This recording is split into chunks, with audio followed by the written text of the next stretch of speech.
কাঠফুলা খেতিৰে স্বাৱলম্বী এজন যুৱকজন কুশল কুমাৰ দাস। ঘৰ উত্তৰ গুৱাহাটীৰ দীৰ্ঘেশ্বৰী দেৱালয়ৰ সমীপত।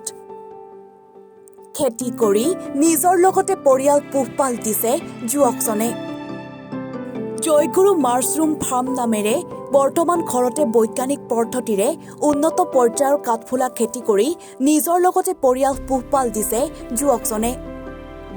চৰকাৰী চাকৰিৰ প্ৰতি আগ্ৰহী নহয়, বিগত 7 বছৰে ঘৰতে কম মূলধনেৰে আৰম্ভ কৰা কুশলৰ কাঠফুলাৰ চাহিদা এতিয়া যথেষ্ট।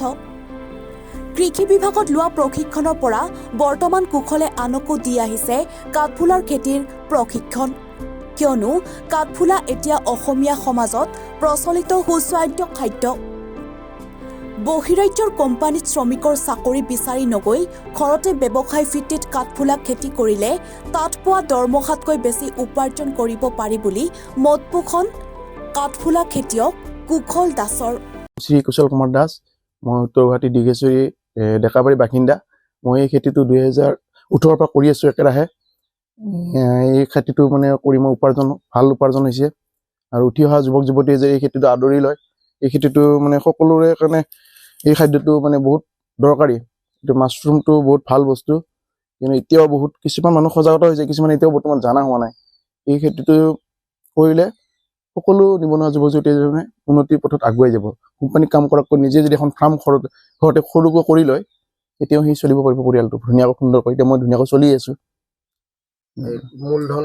মূলধন কম মূলধনতে কৰিব পাৰিব, 5,000 টকাৰ পৰা ষ্টাৰ্ট দিব পাৰিব। মই আপোনাৰ খানাপাৰাত ল'লোঁ, কৃষি ভৱনত, আৰু মাছৰুম ডেভেলপমেণ্ট ফাউণ্ডেশ্যনত ল'লোঁ, প্ৰাঞ্জল বৰুৱা ছাৰৰ তাত। এতিয়া ৱেষ্টাৰ্ণ মাছৰুমে কৰি আছোঁ।